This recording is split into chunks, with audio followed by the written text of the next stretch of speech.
Assalamualaikum warahmatullahi wabarakatuh. Di sini saya Arvio Maharda Agustin dengan NIM 4010045 akan menjelaskan materi manajemen produksi dari pertemuan 2 sampai pertemuan terakhir untuk memenuhi tugas ujian akhir semester manajemen produksi perusahaan tersebut.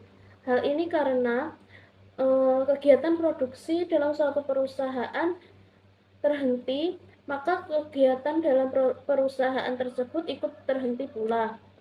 Demikian pula seandainya terdapat berbagai macam hambatan yang mengakibatkan tersendatnya suatu kegiatan produksi dalam suatu perusahaan tersebut, maka kegiatan dalam perusahaan tersebut akan terganggu pula.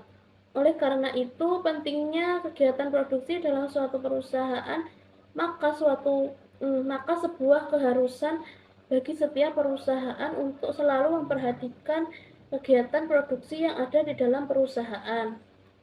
Untuk melakukan kegiatan produksi, perlu adanya perencanaan, pelaksanaan, dan pengawasan dalam sesuai dengan harapan perusahaan, yaitu mampu memproduksikan barang atau produk secara efektif dan efisien.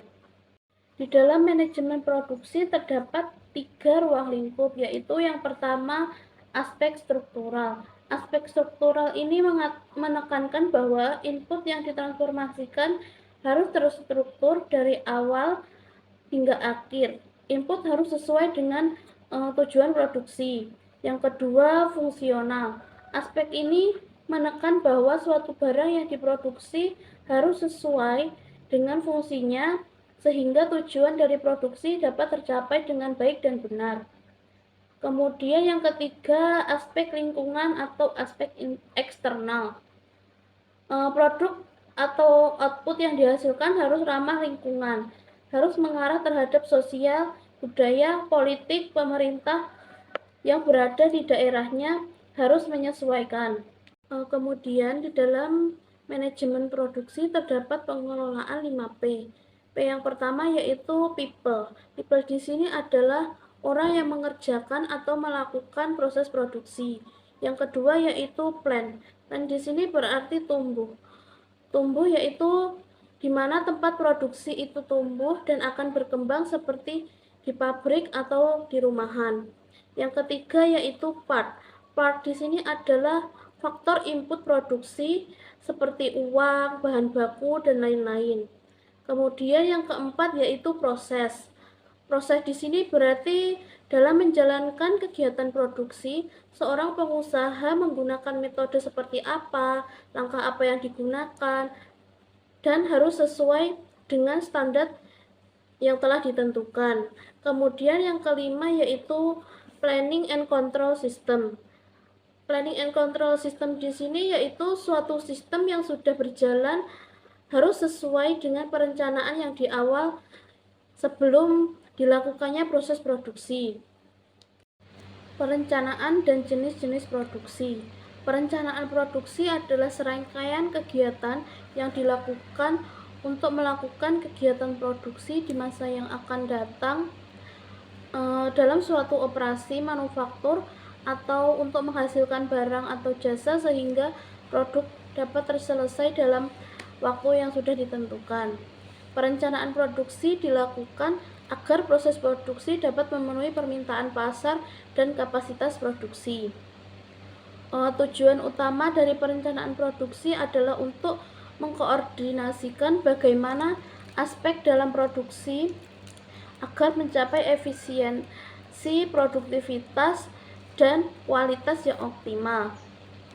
Tujuan perencanaan produksi adalah untuk mengatur dan mengelola proses produksi secara efisien agar dapat memenuhi permintaan pasar dengan tepat waktu, mengoptimalkan sumber daya yang ada, mengurangi biaya produksi, serta meminimalisir terjadinya resiko dalam proses produksi. Dalam perencanaan produksi terdapat fungsi dari perencanaan produksi. Fungsi yang pertama yaitu menjamin perencanaan penjualan dan produksi dengan konsisten pada rencana suatu strategis perencanaan. Yang kedua yaitu dapat dijadikan tolak ukur dalam proses produksi. Yang ketiga, menjamin bahwa kemampuan produksi sesuai dengan rencana produksi. Yang keempat, melakukan pengawasan pada hasil produksi. Kemudian yang kelima, mengatur persediaan produksi guna untuk mendapatkan target produksi dan rencana yang strategis. Dan yang keenam, untuk mengarahkan pada pembentukan dan penerapan jadwal produksi.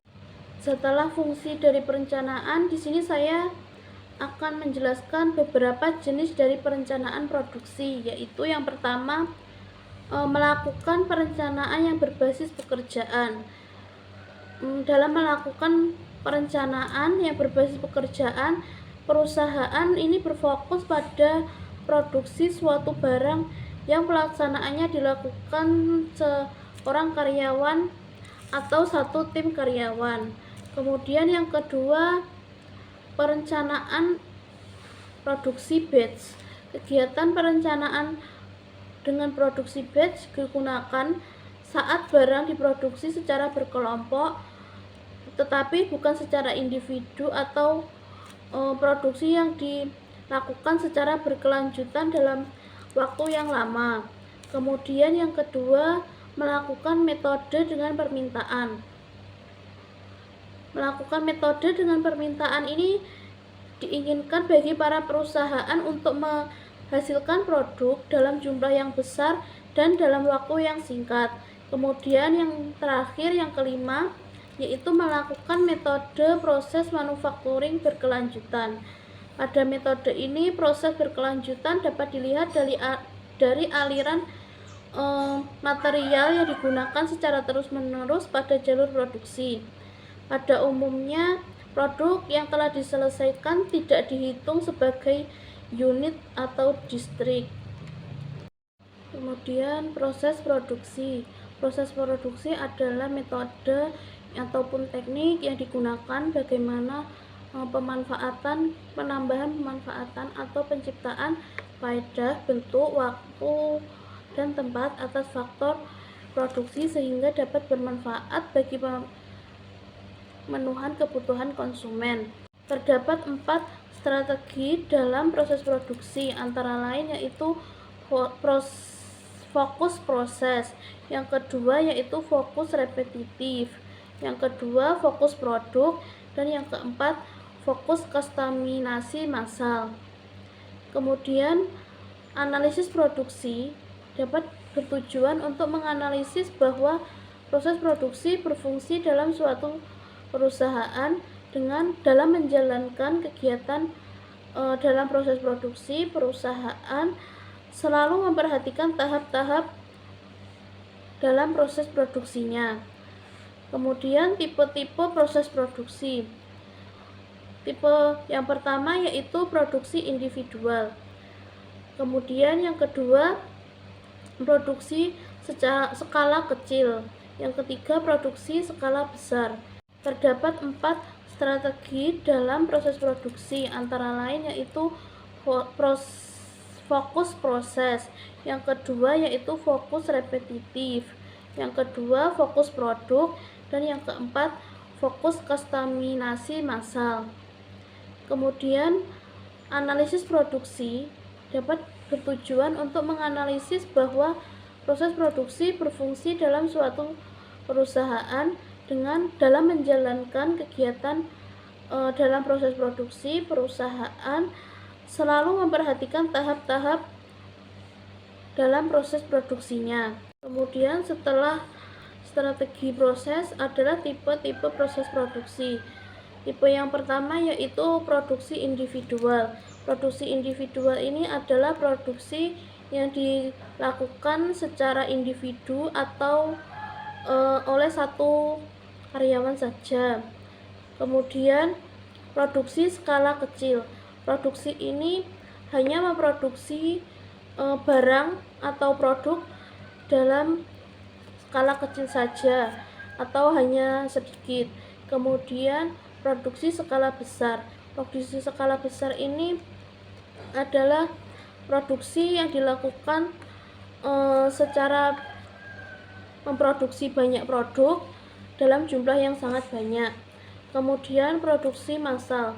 Produksi massal ini adalah produksi yang dilakukan secara massal. Kemudian produksi custom.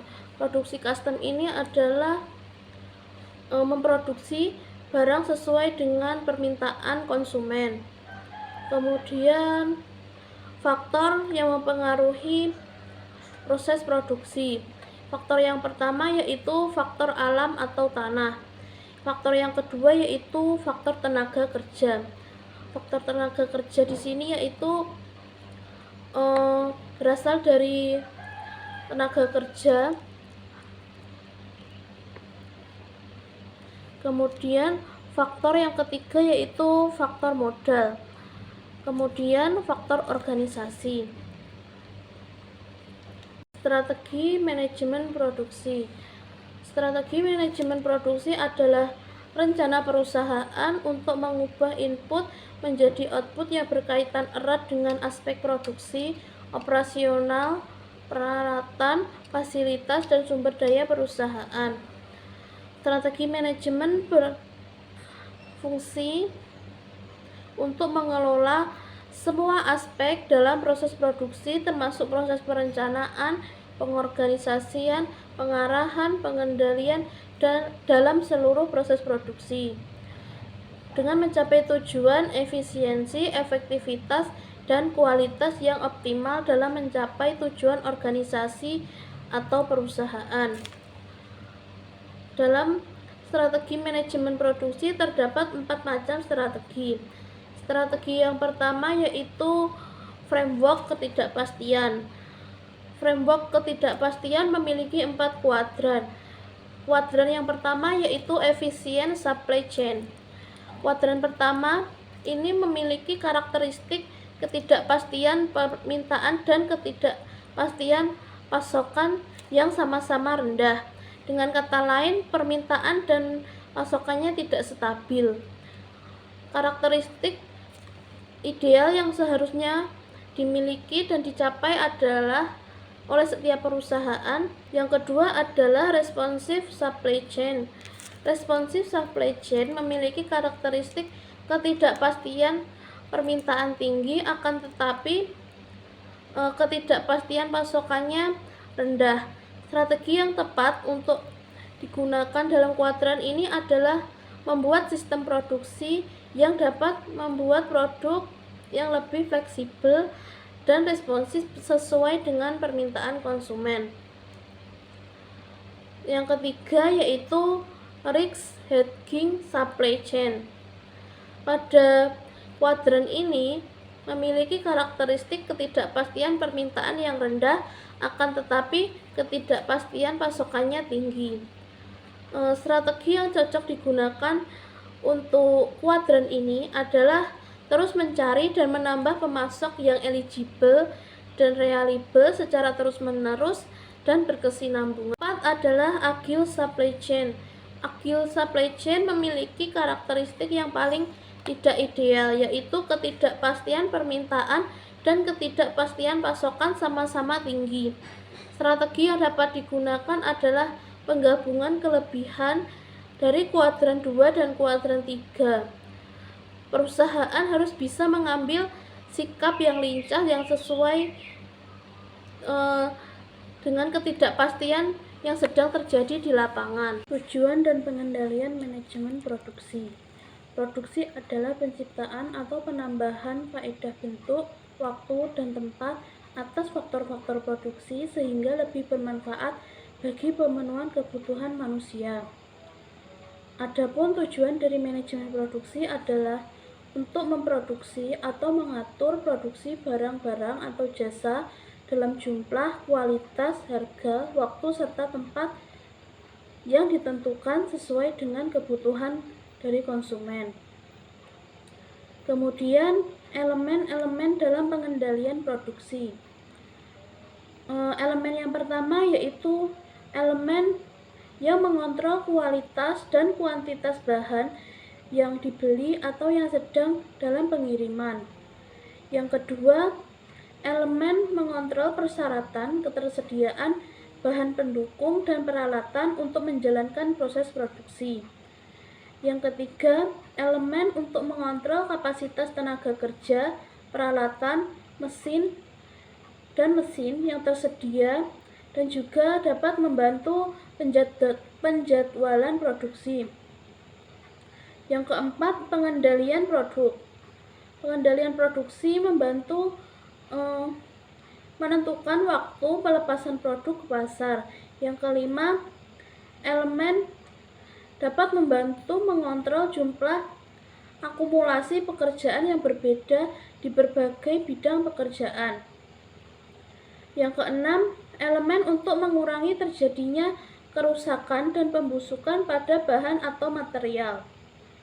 Kemudian yang ketujuh, elemen mengontrol produksi barang yang berbeda agar pengiriman barang dapat sesuai dengan waktu yang telah ditentukan. Kemudian yang kedelapan, elemen untuk memperlancar aliran informasi dan material. Selanjutnya adalah keuntungan pengendalian produksi. Keuntungan melakukan pengendalian produksi yaitu yang pertama untuk memperlancar aliran sistem produksi. Yang kedua yaitu mengurangi biaya langsung dan tidak langsung seperti biaya investasi, biaya persiapan, biaya pengerjaan ulang, dan lain-lain. Yang ketiga, mengurangi bahan sisa atau limbah. Yang keempat, memastikan penggunaan sumber daya secara efektif. Yang kelima, mengorganisasikan operasi produksi yang efektif dengan berbagai departemen. Yang keenam, terjaminnya pasokan bahan baku secara teratur dan tepat waktu sesuai dengan yang dibutuhkan. Yang ketujuh, pemeriksaan barang setengah jadi dan barang jadi. Kemudian yang kedelapan, pengiriman yang dilakukan bisa diandalkan dan terjamin kepada pelanggan. Produksi. Manajemen biaya dalam produksi adalah suatu yang sangat penting karena dapat membantu perusahaan untuk mengurangi biaya produksi, untuk meningkatkan efisiensi operasional, dan untuk memperoleh gambaran yang menyeluruh tentang proses produksi. Kemudian jenis biaya produksi. Jenis biaya produksi yang pertama yaitu biaya produksi. Biaya produksi ini adalah pengeluaran dana yang diperlukan untuk memproduksi barang atau jasa, seperti biaya operasional, biaya bahan baku, dan biaya tenaga kerja. Kemudian yang kedua, biaya administrasi. Biaya administrasi adalah biaya yang dikeluarkan untuk mengontrol dan mengoperasikan bisnis. Biaya yang berkaitan dengan manajemen, pembuatan peraturan perusahaan, dan organisasi. Kemudian yang ketiga, biaya penjualan. Biaya penjualan adalah semua pengeluaran yang bertujuan untuk memastikan produk atau jasa bisa terjual. Kemudian unsur-unsur biaya. Unsur-unsur biaya di sini ada 6, yaitu yang pertama biaya bahan baku. Biaya bahan baku yang dikeluarkan untuk mendapatkan bahan baku yang digunakan dalam proses produksi. Kemudian biaya tenaga kerja langsung. Biaya tenaga kerja langsung adalah biaya yang dikeluarkan untuk tenaga kerja yang langsung terlibat dalam proses produksi. Kemudian biaya overhead pabrik atau biaya tidak langsung. Biaya tidak langsung ini adalah biaya yang tidak langsung terkait dalam proses produksi, seperti biaya bahan penolong, biaya perlengkapan pabrik, dan biaya gaji mandor. Kemudian biaya komersil. Biaya komersial ini adalah biaya yang dikeluarkan untuk penjualan produk jadi, termasuk biaya penjualan, biaya administrasi, dan biaya-biaya lainnya. Kemudian biaya penjualan. Biaya penjualan adalah biaya yang dikeluarkan untuk kegiatan pemasaran dan penjualan produk, seperti gaji bagian penjualan, biaya iklan, dan lain-lain. Kemudian biaya administrasi dan umum. Biaya ini dikeluarkan untuk kelancaran administrasi perusahaan secara umum di luar biaya produksi dan biaya pemasaran. Analisis kelayakan produksi. Pentingnya kelayakan produksi dalam suatu perusahaan adalah bahwa produksi yang efisien dan efektif dapat membantu perusahaan untuk meningkatkan kualitas dan kuantitas produk yang akan dihasilkan, mengurangi biaya produksi, dan untuk meningkatkan keuntungan. Studi kelayakan produksi mencakup analisis faktor-faktor yang mempengaruhi produksi, seperti sumber daya alam, modal, tenaga kerja, dan keterampilan. Suatu kelayakan produksi juga membantu menentukan tahapan produksi seperti perencanaan, pengorganisasian, pemindahan, dan pemantauan. Kemudian faktor-faktor penting dalam studi kelayakan produksi, yaitu ada 4. Yang pertama yaitu sumber daya alam. Sumber daya alam di sini yaitu seperti tanah, air, dan bahan baku yang menjadi faktor produksi yang sangat penting. Kelayakan produksi harus mencakup analisis ketersediaan sumber daya alam dan cara pemanfaatan dalam proses produksi. Yang kedua yaitu modal. Modal merupakan faktor produksi yang sangat penting. Kelayakan produksi harus mencakup analisis biaya produksi, yaitu termasuk biaya modal yang diperlukan untuk membeli bahan mentah dan membangun fasilitas produksi. Kemudian yang ketiga, tenaga kerja. Tenaga kerja merupakan faktor produksi yang sangat penting. Studi kelayakan produksi harus mencakup analisis ketersediaan tenaga kerja, kualitas pekerjaan, dan biaya tenaga kerja. Kemudian yang terakhir, yang keempat, yaitu kemampuan. Kemampuan adalah faktor penting dalam produksi. Suatu kelayakan produksi harus mencakup analisis ketersediaan kinerja, termasuk kemampuan teknis, manajerial, dan operasional. Kemudian indikator kelayakan produksi. Indikator kelayakan produksi yaitu ada 8. Yang pertama yaitu efisiensi produksi. Kemudian yang kedua, kualitas produk. Yang ketiga yaitu ketersediaan bahan baku. Yang keempat, ketersediaan tenaga kerja. Yang kelima, ketersediaan modal. Yang keenam, ketersediaan fasilitas produksi. Yang ketujuh, ketersediaan sumber daya alam. Dan yang kedelapan yaitu ketersediaan jaringan logistik. Kemudian pengelolaan manajemen risiko. Pengelolaan manajemen risiko yaitu ada 2, yaitu yang pertama risiko dinamis dan risiko statis. Risiko dinamis yaitu risiko yang dimana terjadi karena adanya perkembangan perekonomian. Dalam risiko dinamis ini terdapat 3 macam risiko, yaitu yang pertama risiko manajemen. Risiko manajemen ini merujuk pada risiko yang ditimbulkan dari keputusan manajemen yang diambil dalam menjalankan aktivitas bisnis atau organisasi. Kemudian yang kedua, risiko pasar.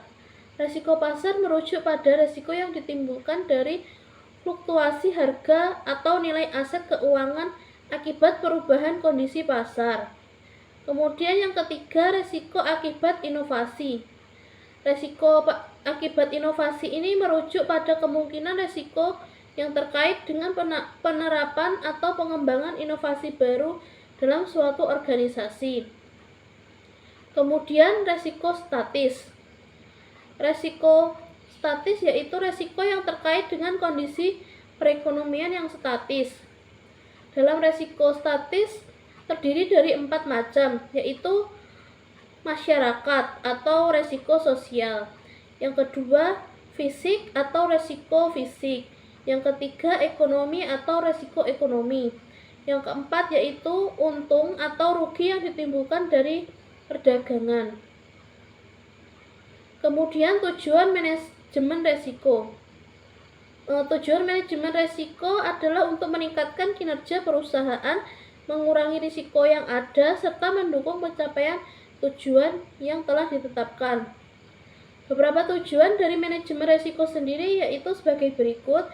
Yang pertama, memberikan sumber informasi untuk otoritas pengawas. Yang kedua, meminimalkan kerugian atas resiko yang terjadi atau resiko yang tidak dapat diterima. Yang ketiga, penggunaan dana modal untuk pembatasan resiko. Yang keempat, memungkinkan perusahaan untuk terus eksis dengan pembangunan berkelanjutan. Kemudian yang kelima, memberikan rasa aman. Kemudian yang keenam, pengelolaan resiko biaya yang efektif dan efisien. Yang ketujuh, memastikan pemasukan dari perusahaan stabil dan memadai untuk memimpin dan memangku kepentingan lainnya. Etika dalam manajemen produksi. Pentingnya etika produksi. Etika produksi adalah aturan normatif yang mencakup sistem nilai dan prinsip moral yang menjadi pedoman bagi karyawan untuk menjalankan tugas dalam suatu perusahaan. Etika sangat diperlukan dalam melakukan produksi. Etika adalah tentang menghasilkan keinginan murni untuk membantu orang lain, kejujuran bukan penipu. Kemudian fungsi sumber daya manusia dalam manajemen produksi. Fungsi yang pertama yaitu perencanaan. Perencanaan melibatkan kebutuhan tenaga kerja, keterampilan yang diperlukan, serta perencanaan karir. Kemudian yang kedua, pengorganisasian. Pengorganisasian mencakup struktur organisasi yang tepat untuk mendukung proses produksi, termasuk penempatan karyawan, pengelompokan karyawan sesuai tugas dan tanggung jawab mereka. Kemudian yang ketiga, pengarahan. Pengarahan melibatkan arahan, bimbingan, dan motivasi kepada karyawan untuk mencapai tujuan produksi. Kemudian pengendalian. Pengendalian melibatkan pengawasan terhadap kinerja karyawan dan proses produksi untuk memastikan bahwa standar kualitas dan produktivitas dapat tercapai. Kemudian yang kelima, pengadaan. Pengadaan melibatkan rekrutmen, seleksi, dan penempatan karyawan yang sesuai dengan posisi dalam proses produksi. Yang keenam yaitu pengembangan. Pengembangan melibatkan pelatihan dan pengembangan keterampilan karyawan. Kemudian kompensasi. Kompensasi di sini melibatkan pengelolaan sistem kompensasi dan insentif untuk memotivasi karyawan. Yang kedelapan, pengintegrasian. Di sini yaitu untuk memastikan bahwa karyawan yang terlibat dan berkolaborasi secara efektif dalam tim dan proses produksi. Yang kesembilan yaitu pemeliharaan. Pemeliharaan untuk menciptakan lingkungan kerja yang aman, sehat, dan kondusif untuk produktivitas. Kemudian disiplin. Disiplin di sini untuk mengelola disiplin dan penegakan aturan dalam lingkungan kerja untuk memastikan kinerja dan kepatuhan karyawan. Kemudian pemberhentian. Melakukan manajemen keluar dan pemecatan karyawan yang tidak memenuhi harapan atau tidak cocok dengan perusahaan. Manajemen kinerja dan evaluasi kinerja. Manfaat manajemen kinerja. Manfaat yang pertama yaitu untuk organisasi. Manajemen kinerja dapat membantu organisasi menyesuaikan tujuan dengan tim dan individu, meningkatkan kinerja, meningkatkan motivasi pekerjaan, meningkatkan komitmen, dan mendukung nilai-nilai untuk memperbaiki proses pelatihan dan pengembangan dan menciptakan basis perencanaan karir dan melindungi pekerja terampil agar tidak pindah. Kemudian manfaat bagi manajer. Manajemen kinerja dapat membantu memberikan klasifikasi tentang kinerja dan harapan perilaku. Kemudian bagi individu, manajemen kinerja membantu orang dengan membuat peran dan tujuan menjadi jelas, mendorong dan mendukung untuk tampil yang lebih baik. Evaluasi dan pengendalian kualitas produksi. Evaluasi dan pengendalian kualitas produksi merupakan proses yang sangat penting untuk meningkatkan kualitas produk dan layanan, untuk mengurangi biaya, serta untuk meningkatkan efisiensi. Proses ini melibatkan komitmen terhadap perbaikan yang melibatkan faktor manusia sebagai motivasi dan faktor mesin atau sebagai teknologi.